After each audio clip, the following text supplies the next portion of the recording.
Today I wanted to talk about the hazards of price fixing.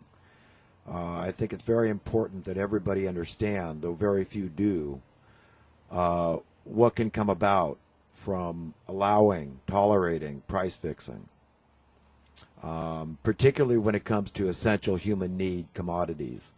And I'm speaking of very few things. Your air, your water, shelter, and food. Really, those are the only things I'm going to concern myself with, because the other things are relatively unimportant. Although fuel has become important to us at this point in history, particularly due to the transportation of food and the growing of the food. But first, I'd like to present an analogy. To understand economics, you've got the dictionary definition, and then you've got your imagination. And I would like everybody to use their imagination. And let's say instead of humans, we were birds. And of course, birds, they gather what they need, they take what they want, and everything is free. And not just the birds, but every other creature. And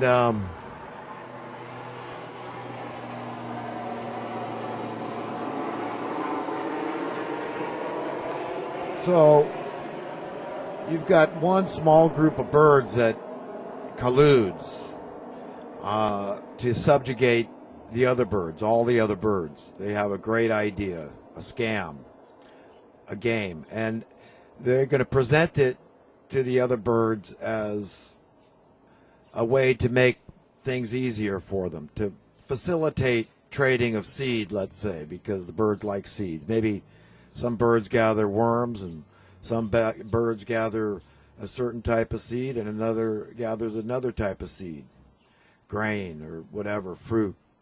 So the idea was that you would convince them that this would make it easier for trade, which was a lie in the first place. It was unnecessary, since the birds could already take what they wanted and needed, and there was no charge put on them. Anyhow, you get one group of birds, and they're not necessarily more intelligent. In fact, one could argue if you're intelligent, you're going to be kind, you're going to be benevolent, you're going to care about your species.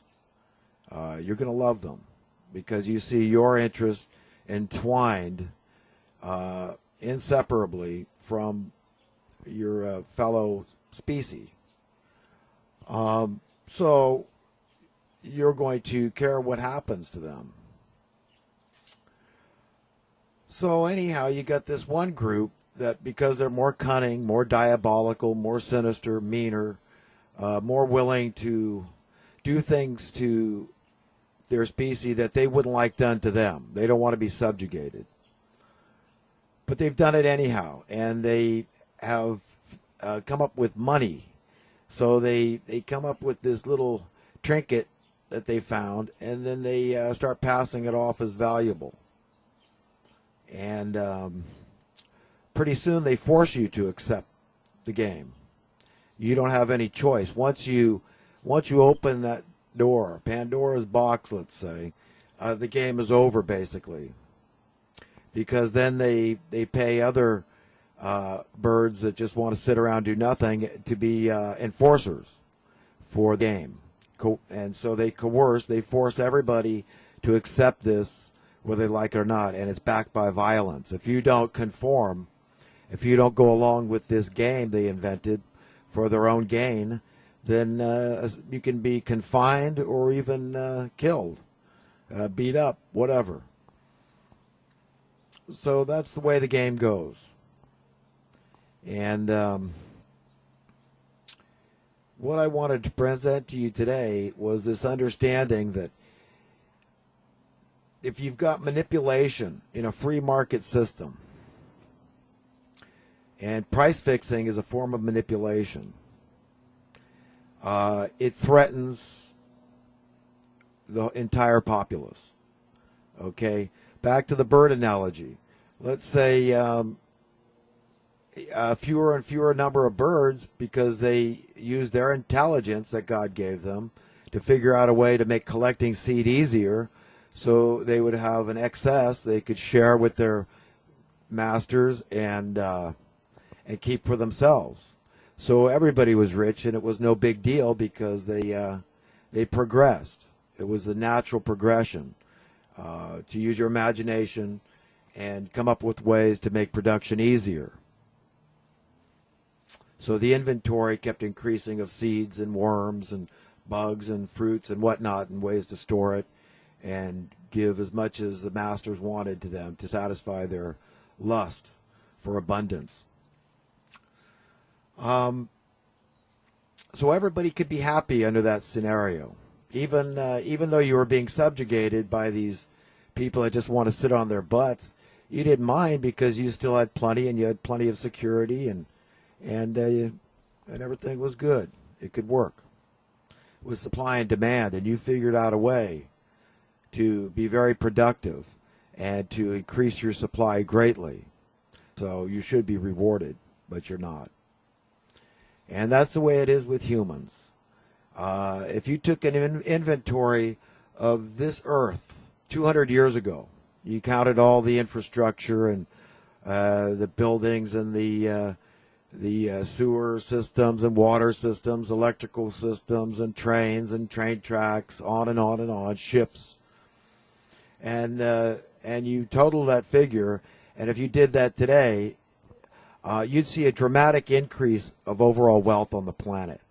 So there is an excess. This is what we as humans, even though being subjugated by these cruel masters of ours, have figured out a way to make our lives easier.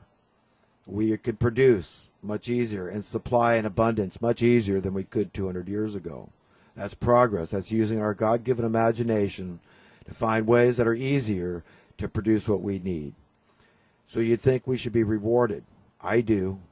I think that if there is plenty for everybody, I don't care what your political leanings are, what your economic philosophies are, there's no rational excuse, no reasonable, logical excuse why the wealth cannot be shared. If there is plenty, why cannot everybody have plenty? Some may say, well, the system would break down. It's your way of whipping the slaves, keeping them hungry. It's just not true, though. It doesn't pass the smell test, not at all. The fact is that if everybody is prosperous, people keep going to their jobs. So there is no reason. And I defy anybody out there to present any logical reason why anybody on earth has to go without basic, essential human needs at this point in history. Just one rational reason. Okay, I challenge anybody to come up with and present it to me. Why anybody is going without basic needs: food, shelter, clean water, fresh air. One reason, just one. There isn't any. But back to price fixing. Some time ago I was reading an encyclopedia about the Great Depression, and I learned that romance drops off the cliff when you got oppression, in which the Great Depression was basically oppression, impoverishment, intentional, invented, manufactured, engineered impoverishment of the populace. This is what these people like to do. These cruel masters, they're never satisfied. They're insatiable. They're always after more and more and more. And so what they do is they get mean, and they say, well, I'm tired of these commoners, what they like to call the masses, unwashed masses, having any of the choice goodies. And they want to deny it from us. And the way they're doing that and getting us to go along with it is through what I call rationing based on price fixing in order to save the planet. Because everybody's heard about climate changes and how humans' activity is destroying the earth with carbon dioxide, even though carbon dioxide is pumped out by Mother Nature in a grand mass scale through volcanoes, through forest fires, and many other ways. And it's ridiculous, okay? And And it's usurping Mother Nature's authority whenever we even put out a forest fire, okay? That forest fire was created through lightning with the intention of burning the underbrush so you don't get these really hot fires that burn up the entire forest. Nevertheless, it's huge amounts of CO2 being produced by Mother Nature intentionally. So these idiots, these guys at the top are so messed up that they would destroy the planet in order to destroy the populace. This is their plan. This is what they're doing. And they got people to understand, well, we got to raise the prices. People are using too much fuel, and it's proven since gas prices have increased in America quite a bit in the last few years that fuel use is down. Well, how'd that happen? They're rationing based on affordability. Call their bluff. Let's go to strict rationing. Nobody gets an extra allotment.